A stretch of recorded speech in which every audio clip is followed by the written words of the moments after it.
Hey guys, it's 258. Welcome back to Roseluck's Realization Chapter 6, I think? I'm not quite sure. God damn, man. Last time was interesting. I'm pretty sure they're are on a double date, but I'm not sure if they both realize that they are basically setting themselves up, which is kind of like, how do you not realize that moment? And I'm just like, I'm just here for the vibes. This might be my last fic for a while because I need to focus on school and study. That's all I'm saying. I'm probably gonna re-say that on the last chapter, and I'm probably mostly gonna focus on No Game No Life because that's something that hooked me right in. Because that when I'm hooked into something, I'm just gonna finish it, dude. All right, like Death March, I need to finish that, but I already finished it on my own. But I really want to share that story with you guys. The moment is like the difference with that is like I've read stories by myself. Then there's stories like I read on here for you guys. Like this one is for you guys, but I didn't realize I was gonna enjoy it too, so I'm enjoying it. Anyways, that's how it works. Don't Get in the Life. I started reading on here, but I'm like, I want to read more of it. I already have like a lot of the chapters done, so I'm probably gonna just upload those that are ready to just be uploaded, And the rest, I don't know. The rest of the MLP content probably gonna be gone for a bit. It's just for warning, letting you know. Anyways, this chapter is called Trademark, which I don't know why. I don't know why. It's kind of weird. Anyways, let's hop right into it. Chapter 6, Trademark. Clyde stared blankly at Roseluck. The magenta maned pony returned his gaze, her eyes glistening in the moonlight. With every passing second, the smile on her face grew more manic, more nervous, until she finally snapped. What a stupid question. Gonna go home with you tonight? She repeated it back to herself. Of course he would still sit there and just say nothing. It doesn't even make sense to ask when we're just saying goodnight to each other. Why do I even listen to Lily and Daisy when it comes to this stuff? Wait, Clyde's voice put an end to her rambling, for the time being at least. Still, he'd have to tread carefully if he wanted to avoid an episode. Lily and Daisy? Yes, Lily and Daisy, Rosa cried out, and her face red with newly risen anger, though it quickly gave way to a simple look of frustration. I really do love my sisters, but they're always getting me into these crazy situations, and I just can't even sometimes.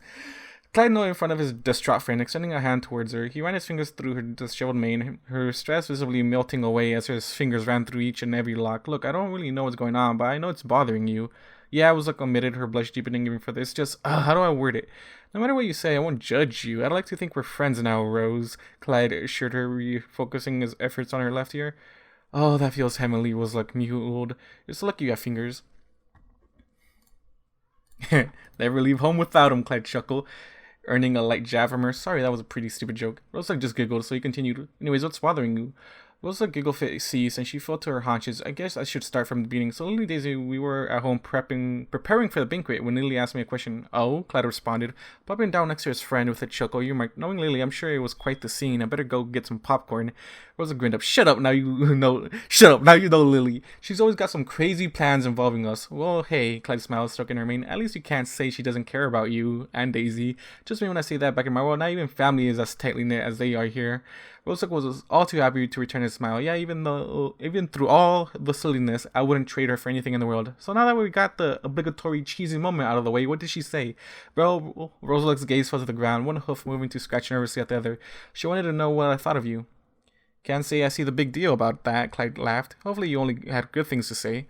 Roseluck's eyes nearly rolled out of her head. Well, duh, but it's what she asked after that. She asked if I liked you. And it was like released a small grasp of air. I said I did. This is it. He's going to run away and never look at me again, all because I had to go and be honest. Okay, Rose. I feel like he's gonna mean.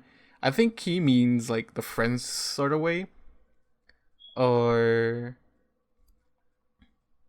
I don't know. We'll find out. I'm expecting Clyde like pause for a moment. I'm expecting Clyde to consider this as a friend thing. But I don't know. It's kind of weird when it's annoying when they say friend, man. Like, not friend, like. I hate when they say like, because there's like and love, and there's also like love. There's like, and there's like love, It's kind of stupid that there's two meanings to that phrase.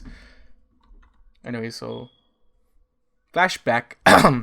Remind me again why I'm doing this, Rarity? Clyde groaned, the speed and ease at which Rarity sized him up with her reassuring tape almost made him feel violated. I thought you already had my measurements. Oh ho ho ho, Rarity scoffed. Silly Clyde, my suits are made from only the finest of equestrian tapestry. You can't simply measure a t-shirt and replicate the size and feel. It's just not possible. Clyde rolled his eyes. It's just a suit, Rarity. You don't have to break the bank for me. Clyde cocked his head to the side. To be fair, though, you're actually right about the sizes. Back where I'm from, I could buy 3 different shirts in a medium size, and they're all fit differently for some reason. Carry on. Rarity nodded, but it was clear she didn't actually take his words into account as she continued her measurements. I appreciate your unwillingness to take advantage of me, Clyde. I simply want you to look the best you can for your date.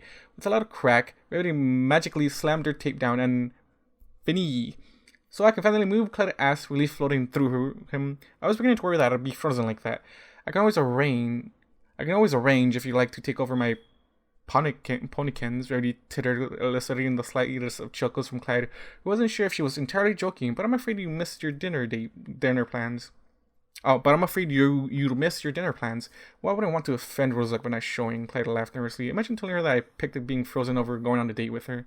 Oh shit. He just agreed it was a date. He just agreed it was a date. Rarity hoofs click-clacked across the floor of her boutique as the mare trotted off to grab some materials. While she was gone, Clyde was left with only his thoughts as company. Worst possible way for some people. Come on, man, pull yourself together. The last thing you need to do is blow your chance tomorrow. I'm back, Rarity announced her presence. I've got something wonderful in store for you, Clyde. What's that? He asked, snapping out of his thought-induced trance. Feast your eyes upon this. Rarity produced a small red square of fabric, levitating in the air beside her proud smile. Voila! Clyde blinked a few times. It's nice. He scratched the back of his head. What is it? It's a handkerchief, Rarity beamed, but it's a very special handkerchief. Clyde blinked several more times. Let's see. I wasn't aware the technology for blowing snot out of your nose needed renovation. Rarity rolled her eyes. Be a dear and shut your mouth for just a moment. Fucking Rarity. I know she's your boss, but what the fuck? She glided across the floor toward him and held up the handkerchief toward his eye level, allowing him to take in the details. As he did, his eyes popped open. It was a gorgeous shade. Okay. It was a gorgeous shade of deep maroon that shimmered in the light, and it had his name sewn into the fabric in beautiful font. But in the bottom corner was a stitching of a small rose, every detail to perfection.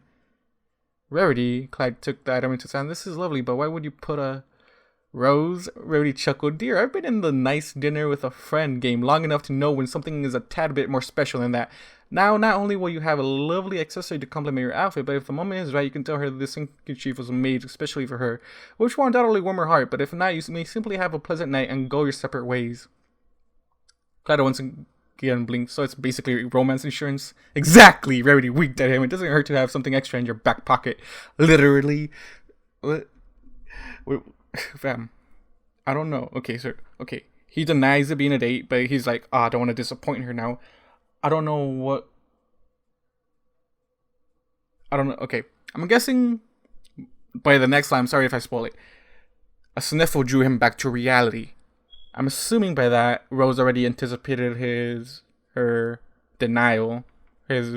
Rose already assumed rejection when he was just, flashback moment for like a 10 to 20, 30 seconds. Okay. Alright. A sniffle drew him back to reality. Roseluck? She tried futilely to wipe her tears away, only serving to take her fur in them. As she looked up at him, Rarity, you're a goddamn saint! I love that. Here, this might work a little better, Clyde said, reaching into his pocket and pulling out the handkerchief Rarity had made for this very moment, taking care not to startle her. He lightly dabbed the soft fabric across her cheeks. It must have been imbued with some sort of magic, he noted, as if left her face entirely dry. Roseluck's eyes caught notice of the stitching as it passed across her field of view. What's this? She stammered, reaching to take the handkerchief from Clyde. Taking a moment to fully look over the beautiful piece of cloth, she found herself even more choked up than before. A hoof flew up to hide her grasp, though not very well. So, do you like it? I love it, she affirmed, but that still doesn't answer my question. Huh? What question? My head was... I asked you while you were off in Dreamville, Roseluck joked, earning a little wheeze from Clyde. Now that you know how you feel, does it change anything between us? What do you mean? Clyde asked. All the hints she was giving flying right over his dense head. Oh, no, easy dense. Never mind. I don't even know why I bother trying to act like I know what I'm doing. Clyde found himself taken aback by the little outburst. Well, what is that supposed to mean? Even since Roseluck was a filly, she never could find the courage to take charge when things didn't go as planned. Her sisters had always been there for her. Years later, the disheartening truth finally hit her. I always took my sister's guidance for granted, she said. I had sadness and noise. I don't even know how to express myself without having a panic attack. Dejection laced the sigh Roseluck let out, her gaze falling to the ground with everything out in the open. She found herself struggling to make any moves outside of rubbing her foreleg ashamed. Sometimes it's hard to express yourself, Clyde finally spoke up. Though her gaze remained unwavering, back home I was a kid that everyone picked on. Kinda made it hard to speak up when things got tough, you know. Roseluck's head tilted up and down ever so slightly, still she had no reply to offer. Things have been pretty tough since I found myself stuck here, Clyde rumbled up, but then the most wonderful thing happened. Well, what's that? Roseluck asked. That clap just stilled my boys being smooth. I met the most beautiful mare in Equestria. Finally, Roseluck found the courage to peer up at Clyde. What? Roseluck found her breath taken away as Clyde's lips finally met hers. They were soft, a feeling she found welcoming as she sunk fully into their kiss. Her heart was practically beating out of her chest, a sensation only exacerbated by Clyde wrapping his arms around her. By the time the lips finally departed, Roseluck's face was so red it looked like it might fall off. But Clyde just smiled at her. Sorry, I just thought I'd finally express myself. Author's note. Alright, that was the end. Author's note. I always struggle to write these damn author's note. Anyways, I hope you guys like this chapter. You don't need to write these author's note, man. We'll find out what we're gonna do. They're optional, yeah.